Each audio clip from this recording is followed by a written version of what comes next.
Okay, Assalamualaikum warahmatullahi wabarakatuh dan selamat sejahtera. Tajuk kumpulan kami ialah Susun Masa Etika dan Peradaban berdasarkan pra-kolonial, kolonial dan pasca kolonial. Ini adalah ahli kumpulan saya. Yang pertama ialah Diam Nur Rifkah binti Osman. Yang kedua ialah Nur Aini Sofia binti Firdaus Amiza. Yang ketiga ialah Ahmad Syariza bin Mahizal. Yang keempat ialah Nur Atika binti Azman. Dan saya, Nazri Hanif. Yang terakhir ialah Muhammad Nur Adil Matan bin Panel Selvam. Baiklah, kita akan teruskan dengan slide seterusnya. Okey, maksud etika. Etika berasal daripada etik atau iaitu prinsip-prinsip akhlak atau sistem moral dan ianya adalah satu cabang falsafah di mana ianya banyak diterima dalam masyarakat dahulu ke zaman moden. Maksud ethos pula berasal daripada perkataan ethos iaitu semangat, nilai, moral idea atau kepercayaan ciri suatu kumpulan yang merangkumi adat serta adab suatu komuniti masyarakat yang mengamalkannya. Contohnya, di Malaysia terdapat 3 kaum utama iaitu Melayu, Cina dan India. Setiap kaum mempunyai adat budaya tersendiri yang boleh diterima oleh kaum yang lain. Budaya ini juga melengkapi walaupun berlainan kaum. Etiket pula berasal daripada perkataan etiket yang bermaksud peraturan-peraturan formal mengenai tingkah laku yang betul dan sopan dalam masyarakat atau dengan lebih mudah difahami, budi bahasa sebagai contoh budaya dan tata cara yang dilakukan bagi kaum di Malaysia. Era pra-kolonial adalah zaman sebelum penjajahan barat di tanah Melayu. Dan ia juga adalah semasa Malaysia belum dikenali dengan namanya tersebut. Etika telah pun wujud secara formal dan tidak formal yang pada zaman itu dikenali sebagai adab, adat resam dan juga adat istiadat. Pendek kata, pra-kolonial adalah zaman tradisional masyarakat Malaysia yang telah pun kaya dengan adab dan adat serta tradisi yang tersendiri.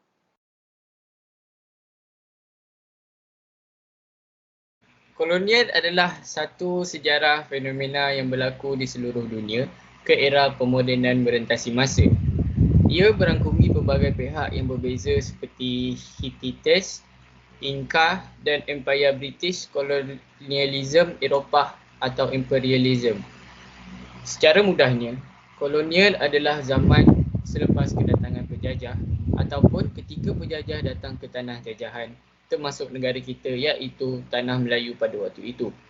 Penjajahan ini boleh wujud sama ada oleh British, Jepun, Portugis ataupun Belanda itu sendiri.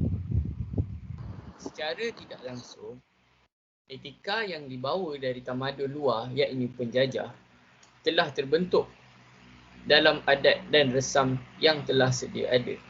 Antara contohnya ialah pemakaian kita, cara percakapan, pentadbiran serta ketuanan itu sendiri. Maka adat resam di zaman pra-kolonial telah berubah ataupun diadaptasi dalam kehidupan seharian kita. So, sejarah telah mencatatkan bagaimana pada peringkat awalnya khususnya penjajah British di alam Melayu telah menjalankan campur tangan dalam soalan dan resam, tetapi secara realitanya hal yang sebaliknya telah berlaku apabila pihak British turut mencampuri kedua-dua bidang ini.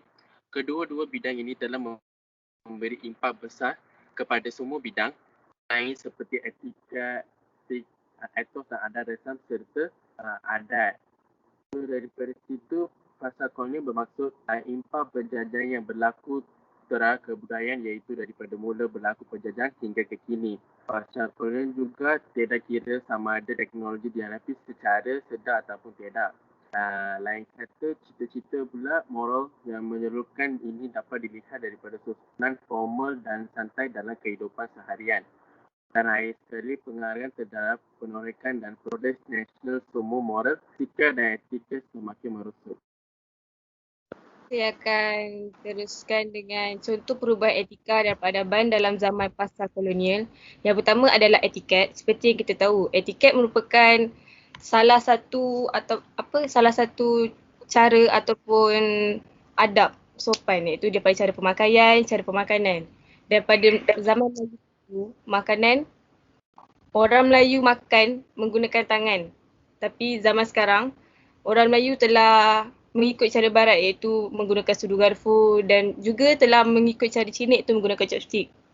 Dan daripada segi pemakaian pula, zaman sekarang orang Melayu banyak memakai pakaian yang mencolok mata. Dan seterusnya saya akan teruskan kepada etos. Etos itu merupakan satu kepercayaan. Seperti kita sebagai umat Islam, kita percaya kepada Allah SWT. Jadi kita akan sentiasa bertawakal dan berserah kepadanya. Tapi pada zaman pasca kolonial ini, telah wujud satu kepercayaan barat yang telah diadaptasi oleh masyarakat Melayu, iaitu menggunakan tanda sila tangan untuk berhajat, untuk membuat sesuatu hajat. Seterusnya ialah etika. Etika juga merupakan sesuatu cara untuk kita menjaga adab kita sendiri ataupun tutur cara tingkah laku, ya. Seperti zaman sekarang, iaitu dalam pandemik COVID-19, kita ada etika-etika tersendiri, iaitu etika untuk bersin. Kalau bersin sekarang kita perlu menutup mulut. Seperti menutup mulut dengan sapu tangan ataupun menutup dengan lengan. Juga berbeza dengan etika dalam kelas. Kalau etika dalam kelas, kita kena diam untuk menghormati guru yang sedang mengajar kita. Etika dalam perpustakaan pula, kita perlu diam untuk menghormati orang dapat membaca buku dengan aman. Dan etika dalam panggung wayang juga berbeza dengan etika-etika yang lain. Jadi seterusnya adalah adab. Adab di sini saya menunjukkan adab kita dalam laman sosial. Okey, hari ini kerana dalam pasca kolonial ni, masyarakat muda ataupun remaja telah diceburi dalam bidang internet sudah sekian lamanya. Jadi cara percakapan, cara penulisan di laman sosial juga merupakan satu adab yang perlu diambil kira. Macam zaman sekarang kan, cyberbully. Dari situ kita dapat tengok cara penulisan dan percakapan yang tidak sopan. Dan secara tidak langsung, ia akan memberi impak kepada kehidupan sehari kita. Sebagai contoh, kita juga akan menggunakan perkataan kesat apabila kita bercakap dengan orang-orang tua ataupun ibu bapa kita. Dan seterusnya adalah adat resam. Adat resam ni dia terdiri ataupun tergolong daripada semua aspek bangsa Melayu, India dan Cina. Cara contoh macam zaman dulu, daripada adat perkahwinan Melayu, kita memakai kain songket. Tapi zaman sekarang, zaman pasca kolonial, kita dah ikut cara barat. Kita lebih kepada memakai suit dan gaun. Dan macam contoh, kalau dulu orang Melayu nak bersalin, kita guna bidan secara tradisional. Dan zaman sekarang kita bersalin di hospital.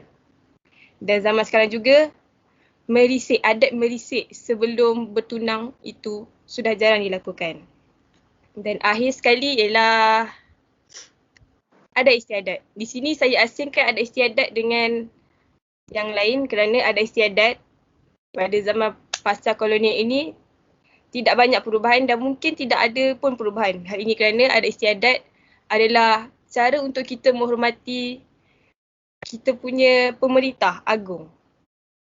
Kesimpulan yang kita dapat pada tajuk yang kami bentangkan pada hari ini ialah sebagai generasi globalisasi yang berada pada zaman dunia tanpa sepadan iaitu zaman ICT, perlulah kita rakyat Malaysia menghayati maksud etika dan peradaban yang telah wujud sekian lama. Sebagai rakyat Malaysia juga, kita hendaklah mempelajari dan menguasai supaya jati diri rakyat Malaysia sentiasa ada walaupun di mana kita berada. Hal ini kerana kita rakyat Malaysia dikenali di pesada dunia kerana kita mempunyai adab dan tata susila yang tinggi. Sekian, itu sahaja daripada kumpulan kami. Terima kasih.